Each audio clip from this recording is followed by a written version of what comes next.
I'm standing in the middle of the Henderson family reunion, holding a plate of potato salad, when my father stands up and taps his glass for attention. My stomach immediately tightens. Dad never makes speeches unless he has something important to say. "I have an announcement," he says, his voice carrying across the park pavilion. 50 family members turn to look. My mother's face goes pale. She knows something I don't. As many of you know, I've worked my entire life to build our family's reputation. The Henderson name means something in this community: integrity, hard work, traditional values. He pauses, and his eyes land directly on me, which is why I can no longer claim Jessica as my daughter. The words hit like a physical blow. The potato salad plate slips from my hands, shattering on the concrete.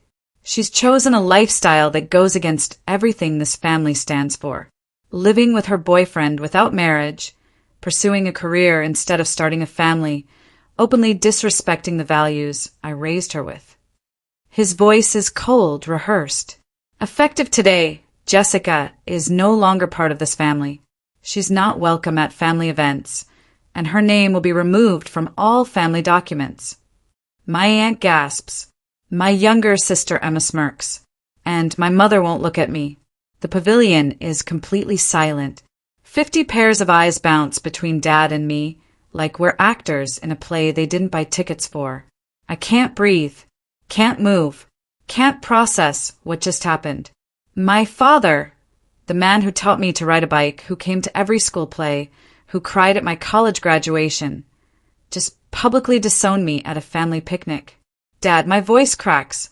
I've made my decision, Jessica. You've made yours. Actions have consequences. He sits down, folding his arms across his chest like a judge who's delivered a final verdict. My Uncle Ron, Dad's brother, stands up awkwardly. "Jim, this seems extreme. Can't you all talk privately?" "This is private," Dad snaps. "Family business, family audience. Everyone here needs to know that the Henderson name stands for something, and Jessica no longer represents it." My younger sister Emma, golden child, perfect daughter, is sitting beside Dad, nodding along. She's been waiting for this moment, I realize, waiting for me to finally fall from whatever grace I had left. My boyfriend Tyler is here, standing near the parking lot where I asked him to wait. He's walking toward me now, face twisted with protective anger. I grab his arm before he can confront Dad. "Don't. Let's just go." Grandma Rose is 92 years old, barely 5 feet tall, and everyone in the family is terrified of her. When she speaks, people listen. "James Henderson, sit down and listen to me." Her voice is steady, commanding. Dad's jaw tightens, but he doesn't sit. "Mom, this doesn't concern you. I'm the matriarch of this family. Everything concerns me." She walks toward him slowly, her cane tapping against the concrete. "You're about to do something you can't undo. I've already done it. The papers are signed." Grandma Rose looks at me, and I see something in her eyes, sadness but also determination. "Jessica, sweetheart, go home. I'll call you later tonight." "Grandma." "Go. Trust me." She turns back to Dad. "The rest of you, this reunion is over. Everyone leave. Now." The authority in her voice is absolute. Families start packing up their things, murmuring, casting glances at me. Some look sympathetic. Most look uncomfortable, like they've witnessed something shameful. Emma whispers something to Dad as I walk past. I catch the words, "finally," and "attention seeker." Tyler drives me home in silence. I'm numb, disconnected from my body. When we pull into our apartment complex, I finally let myself cry. "What just happened?" Tyler asks, holding me. I have no idea, but Grandma Rose does. And whatever she's planning, it starts tonight. I open my laptop with shaking hands. Tyler sits beside me, his arm around my shoulders. There's an email from Grandma Rose, sent to just me.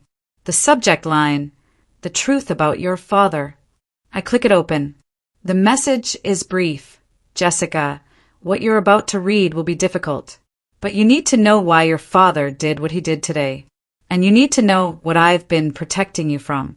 The attached files are yours now. Use them wisely. I love you, Grandma. There are 7 attachments. PDFs, scanned documents, photos. I open the first one. It's a birth certificate. For my father, James Henderson. But the date is wrong. He's always said he was born in 1968. This certificate says 1966. Why would he lie about his age? Tyler asks. I open the second file. It's a marriage certificate. James Henderson and Linda Morrison, married June 1985. My mother's name is Patricia, not Linda. Oh my God, I whisper. Dad was married before. The third file is a divorce decree. James Henderson and Linda Morrison Henderson, divorced March 1988. The reason listed, irreconcilable differences and domestic violence. Domestic violence. My father has a completely hidden past, and Grandma Rose just handed me the keys to it.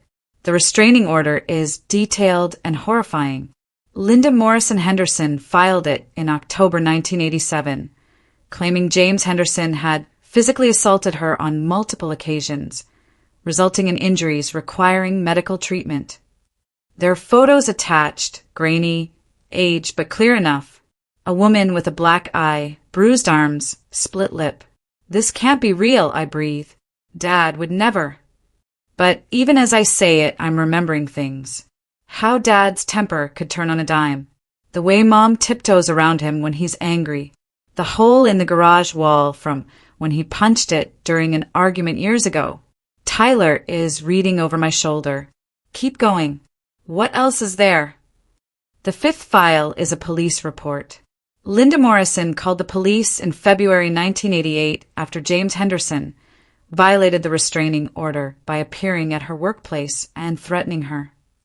He was arrested, held for 48 hours, then released when Linda declined to press charges. The sixth file is a letter, handwritten, dated March 1988 from Linda to Grandma Rose. Mrs. Henderson, I'm dropping the charges and agreeing to the divorce because your son has threatened to kill me if I don't. I know you tried to help, and I'm grateful, but I can't risk my life anymore. Please tell James he won. I'm leaving town and never coming back. My hands are shaking so hard I can barely hold the laptop. Linda Morrison's death certificate lists cause of death as blunt force trauma from single vehicle accident. She drove off a mountain road in Oregon, 3 hours from where Dad lived at the time. But attached to the death certificate is a newspaper clipping. The article is brief. Local woman dies in suspicious crash. It mentions that police found brake line damage that could indicate tampering, but the investigation was closed due to insufficient evidence.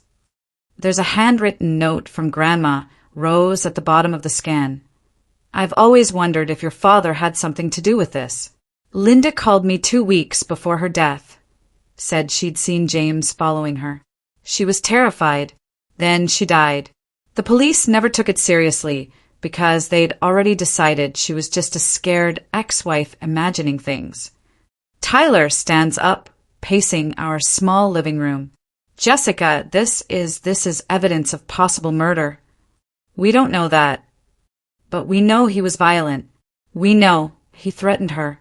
We know she died suspiciously shortly after seeing him. Tyler runs his hands through his hair. Why is your grandmother giving you this now? I scroll back to Grandma's original email and read the last line I'd skipped.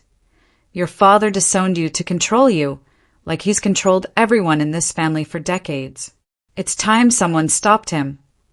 I stare at Emma's text, anger rising in my chest. She's enjoying this. She's always been Dad's perfect daughter, the one who followed every rule, married the right man, popped out 2 kids before 30, never questioned anything. And I'm the disappointment, the one who chose career over motherhood, who moved in with a boyfriend, who dared to have opinions that didn't match Dad's politics. I text back, Emma, did you know Dad was married before Mom? 3 dots appear, disappear, appear again. Finally, that's none of your business. So you did know. No response. I call her. She answers on the 5th ring. What, Jessica? How long have you known about Linda? Silence. Then, Dad told me years ago. He said she was crazy, that she made up lies about him, that the restraining order was all exaggerated. And you believed him? Of course I did. He's our father. Her voice is defensive, brittle. Why are you bringing this up? Because Grandma Rose just sent me all the documentation. Police reports, photos, everything. Emma, Dad was violent. He might have... I can't say the word murder out loud. You're insane, Emma snaps. You're making up conspiracy theories because you're mad he finally held you accountable. She hangs up. I look at Tyler. She knows. She's known, and she's covering for him. Jessica. Dad's voice is ice cold. I don't know what lies my mother is filling your head with, but you need to stop this right now. My heart is pounding. They're not lies. I have documentation. That woman was mentally unstable. The police investigated and found nothing. This is ancient history that has nothing to do with you. His voice drops to something darker. And if you start spreading rumors about me based on some bitter ex-wife's fantasies, you'll regret it. Are you threatening me? I'm warning you. Our family has a reputation in this community. I've spent 30 years building my business, my standing, my name, and I will not let you destroy that with slander. It's only slander if it's not true. You're already out of the family, Jessica. Don't make me go further. I have lawyers. I have resources. And I have witnesses who will testify to your instability, your attention-seeking behavior, your pattern of lying. I almost laugh. It's the same playbook he used on Linda. Discredit, threaten, control. I'm not Linda, I say quietly. I'm not going to run away scared. Then you're stupider than I thought. He hangs up. Tyler is already on his laptop. We need to document everything. Every threat, every call. And we need to talk to a lawyer. Grandma Rose sits at our kitchen table like she's planning a military operation. In a way, she is. I've been waiting 35 years for someone in this family to stand up to James, she says. I've tried. Your mother's tried in her own weak way. But everyone's too scared of him. Why now? I ask, why give me this information now? Because yesterday, when he publicly humiliated you, I realized he's getting bolder, more reckless. Grandma's eyes are sharp despite her age. Men like your father, they escalate. First it's control, then it's isolation, then it's violence. He isolated you from the family yesterday. Next, he'll come after your reputation, your job, your relationship. Tyler leans forward. So what do? We go back to that reunion tomorrow.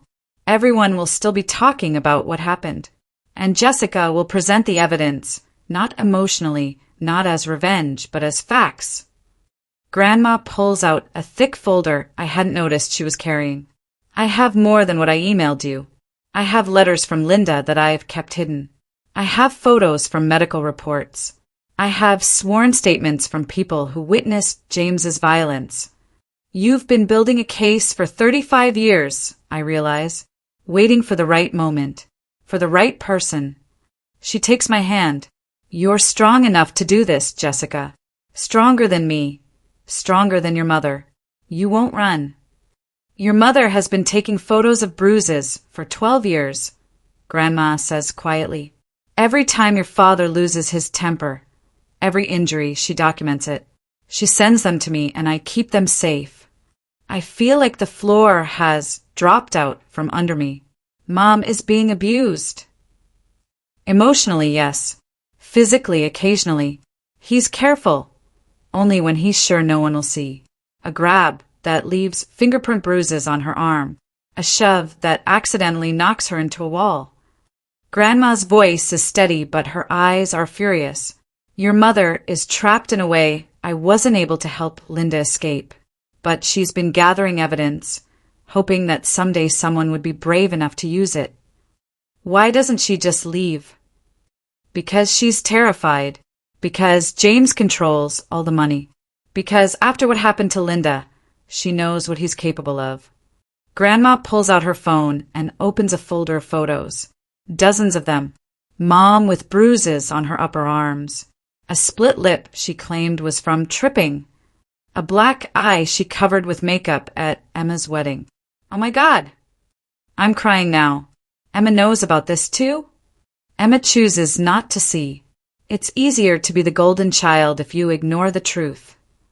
Grandma locks eyes with me. Tomorrow we don't just defend you. We free your mother.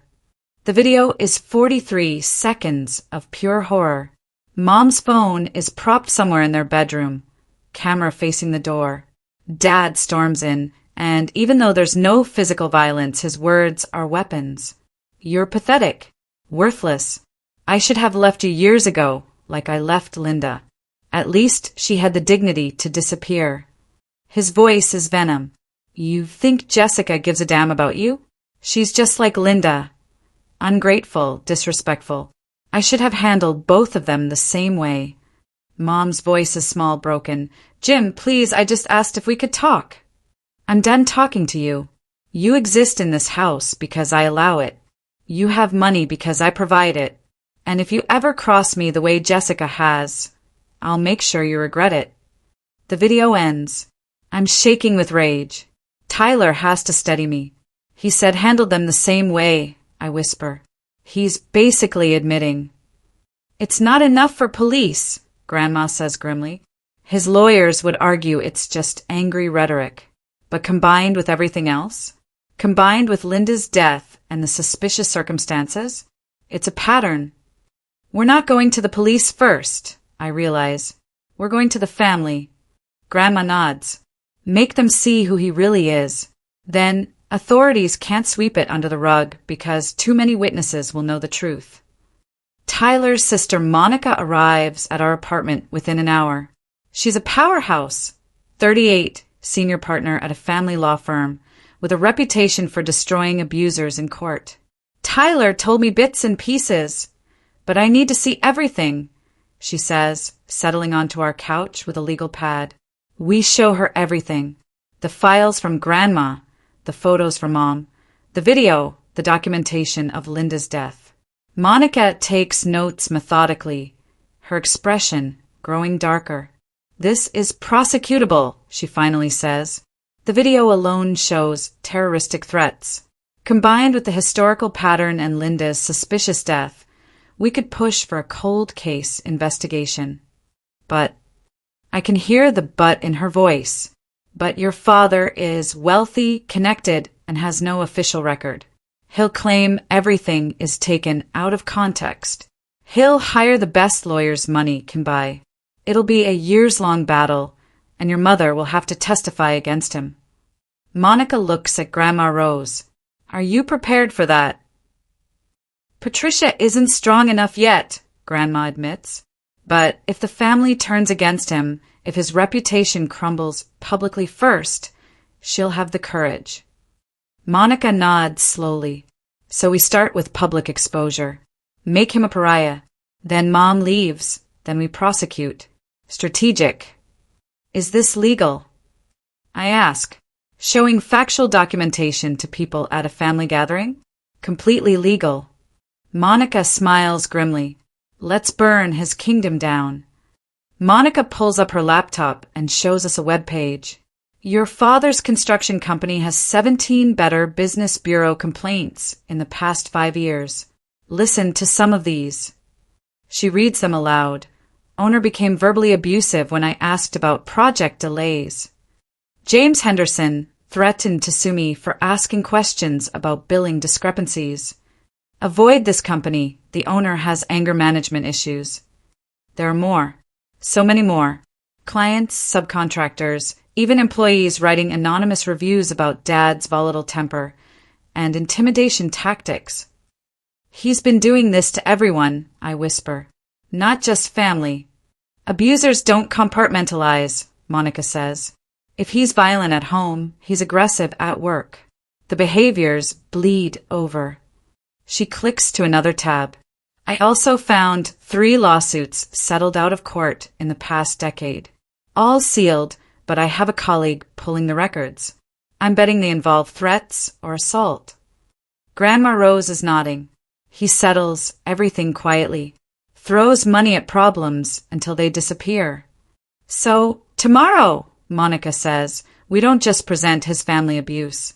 We present a pattern across his entire life. Business, marriage, family. We show that James Henderson is fundamentally a violent, controlling man who's been getting away with it because people are afraid of him. Tyler squeezes my hand. Are you ready for this? I think about Mom's bruises, Linda's death, the way Dad looked at me when he disowned me. Yes, I say. Let's destroy him. Jess, I'm scared. Emma's voice is shaking, all her earlier smugness gone. I've never seen him like this. He was throwing things, screaming about you and Grandma, saying you're trying to destroy him. Did he hurt Mom? He grabbed her arm really hard. I saw the marks. Emma is crying now, really crying. She told the police nothing happened, but I saw her face. She was terrified. Emma, this has been happening for years. Grandma and I have been trying to tell you. I know. She sobs. I know, okay? I didn't want to see it. Dad was always so good to me, and I thought if I just stayed perfect, stayed on his good side, I'd be safe. But tonight, watching him with Mom, I realized he's not safe. He's never been safe. This is the opening I need. Emma, come to the reunion tomorrow. With Mom, we're going to present evidence about Dad's history, and Mom needs to see that the family will support her if she leaves him. He'll kill us. Both of us. Not if everyone knows. Not if it's public. I take a breath. Emma, I need you to be brave. For Mom. Please. Long silence. Then, okay, I'll get Mom there. But Jess, what you're about to do, it's going to destroy our whole family. No, I say firmly, it's going to free us. Monica immediately shifts into crisis mode. If there's a firearm and escalating violence, we need to involve police before the reunion. No, Grandma Rose says firmly. The moment police show up, James will lawyer up and Patricia will recant everything. We've seen this pattern before. Then we need security at the reunion, Monica counters. Private security who can intervene if he becomes violent. Tyler nods. I'll arrange that.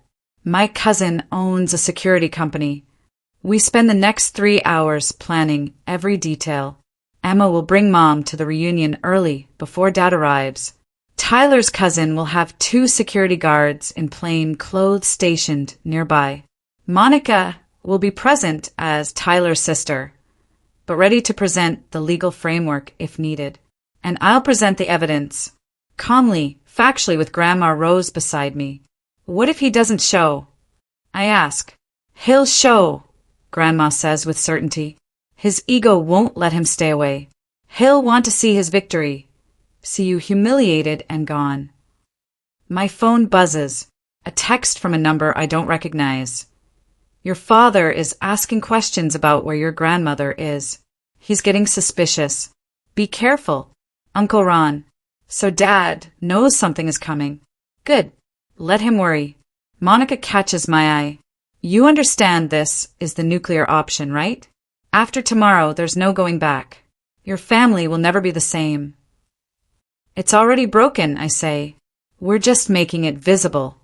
Mom's voice on the phone is different than I've ever heard it. Stronger, clearer, like she's finally stopped performing. Jessica, I've been a coward for 33 years. I watched your father destroy himself and everyone around him, and I said nothing because I was afraid. She takes a shaky breath. But tonight, when he grabbed me, I saw my mother's face. She died afraid of my father too, and I realized I'm perpetuating the same cycle. Mom, let me finish. Tomorrow I'm going to stand in front of our family and tell them everything. The years of emotional abuse, the control, the threats, the way he's isolated me from friends, monitored my spending, made me believe I was worthless without him. Her voice strengthens. And I'm going to tell them about the night he threatened to kill me, just like he threatened Linda. My blood runs cold. When? 6 months ago. You'd just gotten the promotion at work, and I was so proud. I told him I wished Emma could be more like you. Independent, successful. He exploded, pinned me against the wall by my throat, and said if I ever praised you again, he'd make me disappear like he should have done years ago. Mom, that's a direct threat. I know, and Emma heard it through the door. That's why she called you tonight. She finally understands who her father really is. I've been recording him since January, Mom says. Every conversation where he threatens me, degrades me, talks about his past. I have it all on a device Grandma Rose gave me. Why didn't you tell me? Grandma sounds shocked. Because I needed to do this myself. To prove to myself I was strong enough. Mom's voice cracks. I have recordings of him talking about Linda, about how she got what she deserved, about how he handled the investigation. Rose, I think he really did kill her. The line goes silent as we all process this. Monica speaks first. Mrs. Henderson, those recordings are admissible in court depending on your state's consent laws. But more importantly, they establish a pattern of ongoing abuse and possibly confession to murder. I know. I Googled it. There's grim humor in Mom's voice. I'm in a one-party, consent state. Everything I've recorded is legal. Then tomorrow isn't just about exposing Dad to the family, I realize. It's about building a case for the police. The detective who originally investigated Linda's death retired 2 years ago, Monica says, typing rapidly. But I can contact him privately, see if he'd be willing to review new evidence. Do it, Mom says firmly. I'm done protecting James. Let's end this. Monica is already dialing 911 before I finish reading Emma's text aloud. Yes, I need to report a credible threat. A man with a history of violence is threatening to bring a firearm to a public gathering tomorrow. She gives them all the details. Dad's name, the reunion location, the pattern of threats. The dispatcher says they'll send officers to his house to check on Mom.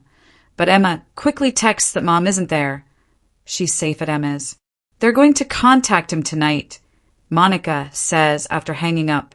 They'll confiscate any weapons and possibly issue an emergency restraining order, depending on what he says. Within 20 minutes, Emma sends an update. Police are here. Dad is furious. They're taking his gun, and some kind of paperwork was served. He's screaming about his rights. Then another text. They just arrested him. He tried to shove a cop. The room erupts. Tyler is calling his security cousin to cancel. Monica is making notes for legal proceedings. Grandma Rose is crying with relief. And I'm sitting there, numb, realizing that it's over before the reunion even happened. We still need to go tomorrow, Grandma says suddenly. The family needs to hear the truth, even if James is in jail. They need to understand what happened and why. Mom's voice comes through the phone, still connected. I'll be there, and I'll tell them everything. The park pavilion looks exactly the same as yesterday, but everything feels different. It's 10 a.m. and early arriving family members are setting up tables, glancing nervously at each other. Everyone knows something happened, they just don't know what. Emma and Mom arrive first, flanked by Monica. Mom looks exhausted but resolute. She's wearing long sleeves, despite the heat, probably hiding bruises. Tyler's security guards are positioned at both entrances, dressed casually but alert. They have photos of Dad and instructions to call police immediately if he appears. By 11 a.m., almost 40 family members have gathered. The mood is tense, confused. Uncle Ron approaches me carefully. Jess, what's going on? We heard Jim was arrested last night. You'll hear everything soon, I tell him. Just please keep an open mind. Grandma Rose taps her glass for attention, just like Dad did yesterday.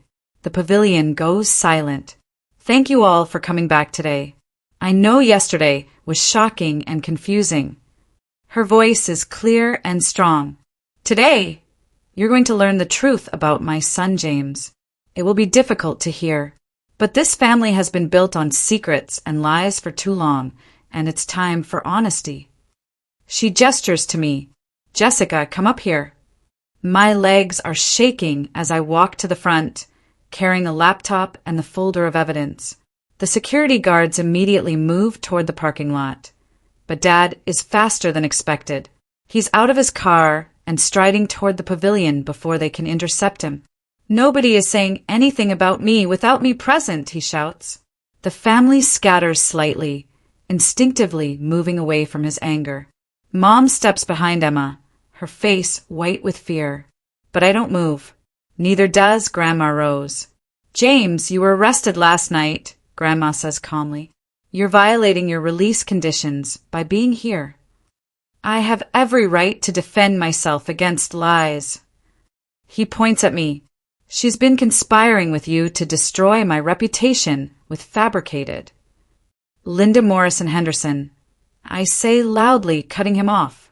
He freezes. Your first wife. The one you've never mentioned to half this family.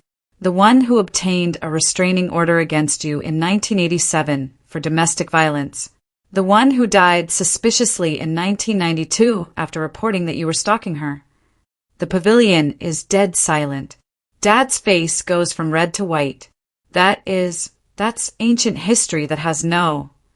The one you talked about in recordings from 3 months ago. Mom steps forward, her voice shaking but audible. When you said she got what she deserved. When you told me you handled the investigation. Dad's eyes go wide with rage and fear. Patricia, shut your mouth. The security guards reach him, each taking an arm. He struggles, but they're trained professionals. Dad is screaming as they handcuff him. This is harassment. Police brutality. I'll sue every single one of you. But the officer is reading him his rights, unmoved by the theatrics. As they walk him back toward the patrol car, he twists to look at Mom. Patricia, if you say anything else, you'll regret it. I'll make sure you have nothing. You already made sure of that. Mom calls back, and there's steel in her voice I've never heard before. You spent 33 years making me nothing. I'm done. The family watches in stunned silence as Dad is loaded into the police car. Some people are filming on their phones. Others are crying. Emma is standing beside Mom, arm around her shoulders. When the car drives away, Grandma Rose taps her glass again. Now, let's talk about the truth. For the next hour, we present everything. Grandma shows the documents about Linda. Mom plays 30 seconds of one recording. Just enough to show Dad's threats without traumatizing everyone with the full content. I share the business complaints, the lawsuits, the pattern of violence. Family members who thought they knew Dad are hearing that they never really knew him at all. Uncle Ron stands up, tears streaming down his face. I defended him yesterday. I told people Jessica was probably being dramatic. I'm so sorry. Once Aunt Carol breaks the silence, others follow. One by one, family members share stories they've kept hidden. He screamed at me at my daughter's wedding until I cried. He threatened to sue me over a business deal and told me he'd ruin my life. He grabbed my son's arm so hard it bruised, but Once Aunt Carol breaks the silence, others follow. One by one, family members share stories they've kept hidden. He screamed at me at my daughter's wedding until I cried. He threatened to sue me over a business deal and told me he'd ruin my life. He grabbed my son's arm so hard it bruised, but I was too scared to say anything. He told me my husband was worthless and I should leave him. When I refused, he stopped speaking to me for 2 years. The stories pour out like water from a broken dam. Decades of fear, control, manipulation. A family held hostage by one man's rage. Emma stands up, her voice trembling. I watched him hurt Mom and told myself it was normal. That all marriages had tension. That mom was too sensitive. She looks at me, tears streaming. And I watched him destroy you yesterday and cheered because I thought it meant I was finally the only daughter who mattered. I'm so ashamed. Mom walks to her, embraces her. They're both crying. Uncle Ron addresses the group. We all failed. Every single one of us. We let James terrorize this family because it was easier than standing up to him. That ends today. Patricia and Jessica deserve our support, not our silence. The family erupts in agreement. People are standing, nodding, calling out their support. Grandma Rose pulls out a legal document, freshly notarized. Grandma Rose pulls out a legal document, freshly notarized. I had this finalized yesterday before the reunion. James doesn't know yet, but he's been completely removed from my will.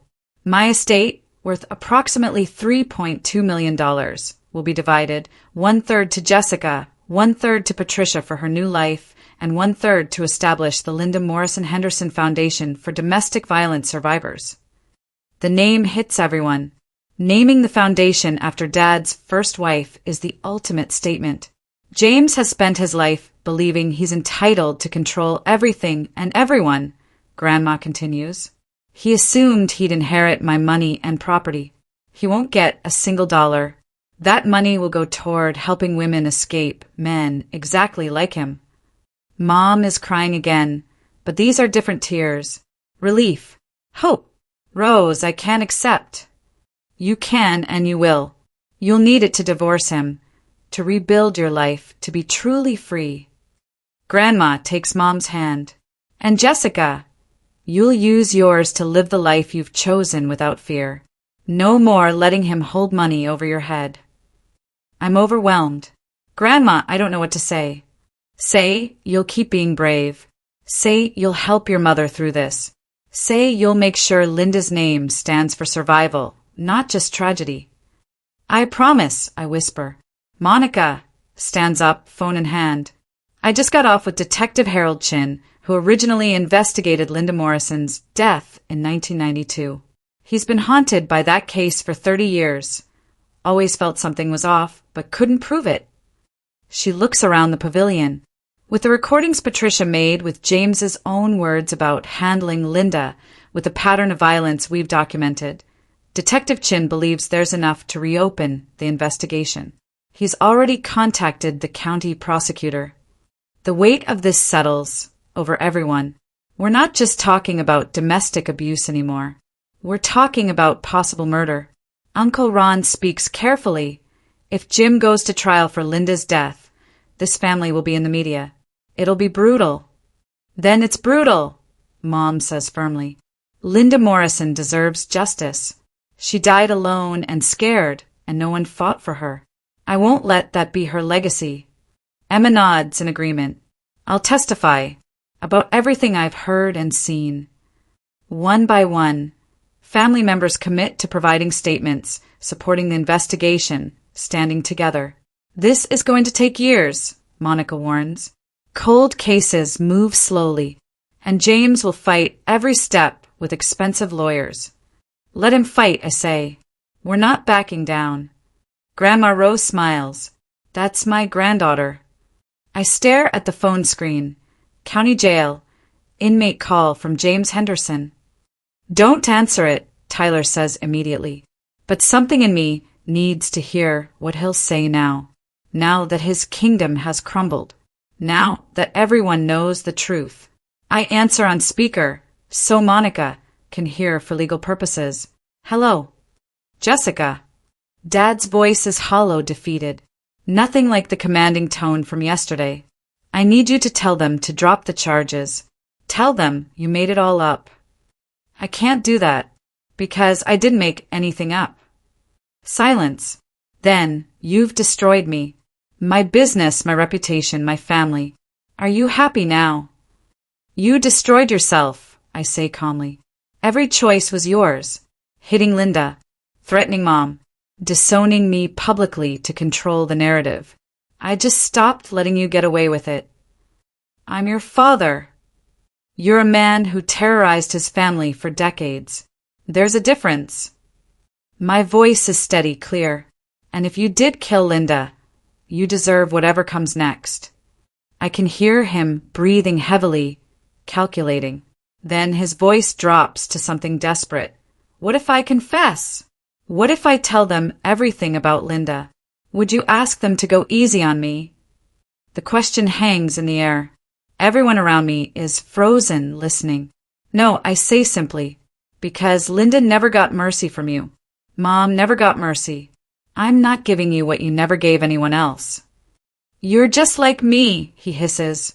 One last attempt at wounding. Cold. Ruthless.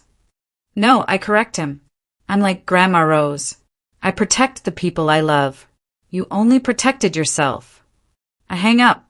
The Linda Morrison Henderson Foundation opens in a renovated building downtown.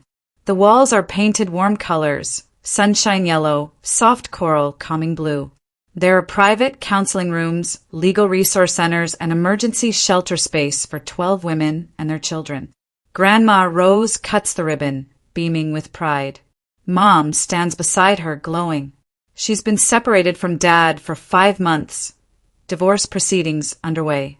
She's volunteering at the foundation 3 days a week and taking art classes, something she'd always wanted to do, but Dad had forbidden. Emma is here too, with her kids. She's in therapy, working through years of enabling and denial. Our relationship is healing, slowly, carefully. The investigation into Linda's death is ongoing. Detective Chin found new witnesses, people who saw Dad's car near the accident scene, people who remembered his obsessive stalking. It's circumstantial, but it's building. The prosecutor thinks they'll have enough to charge him within the year. Dad is in jail awaiting trial on the domestic violence charges. He'll likely get 2 to 5 years. And if the murder charges stick, much longer. Tyler and I are looking at houses. Real houses with yards and room for the future we're building together. At the foundation's opening ceremony, I read a statement I've been working on for months. My father publicly disowned me, to silence me, to make me small, to control the narrative about who he was and who I was allowed to be. I look around at the faces gathered, survivors, supporters, family members who chose courage over comfort. But the thing about truth is that it doesn't need permission. It doesn't need approval. It just needs someone brave enough to speak it. I gesture to the foundation around us. This building stands as proof that victims can become survivors. That silence can become strength.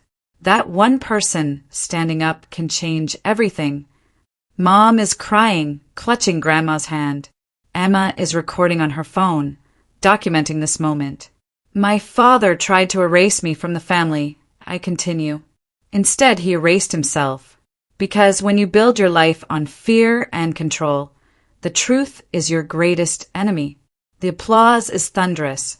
After the ceremony, a young woman approaches me hesitantly. I saw the news stories about your family, about what you did, and it gave me the courage to leave my boyfriend who was hurting me. Her eyes are shining with tears. I'm staying here now at the shelter, and I just wanted to say thank you for being brave enough to speak up. I hug her tightly. Thank you for being brave enough to leave. This is why it mattered. Not revenge, not vindication, but freedom for Mom, for me, for women like Linda who never got the chance to escape. That night, I post one final update on social media, the first public statement I've made since everything began. 6 months ago, my father disowned me at a family reunion. He thought he was punishing me. Instead, he freed me and dozens of other people from his control. Today, we opened a foundation in honor of Linda Morrison Henderson, a woman who died trying to escape violence. Her story won't be forgotten, and neither will the stories of the survivors we're helping now. To everyone who's ever been told they're too dramatic, too sensitive, too difficult for speaking the truth, you're not. You're brave, and your voice matters. The post goes viral. Thousands of shares. Hundreds of messages from people sharing their own stories of standing up to family abusers. I forward the most impactful ones to Detective Chin. Evidence that this story matters. That justice for Linda matters. 3 weeks later, the prosecutor files murder charges against my father. The case will take years, but it's happening. Mom and I watch the news coverage together in her new apartment, small, cozy, completely hers. I should have done this 30 years ago, she says quietly. You're doing it now, I tell her. That's what matters. She squeezes my hand. Thank you for being braver than I was. I learned it from Grandma. And from you. You documented everything, even when you were terrified. That took incredible courage. We sit together as the news anchor describes the case. A prominent businessman now facing murder charges in the death of his first wife, thanks to new evidence provided by his current wife and daughter. Dad's mugshot fills the screen. He looks old, diminished, powerless. Everything he tried to do to me, he did to himself. And I'm finally completely free.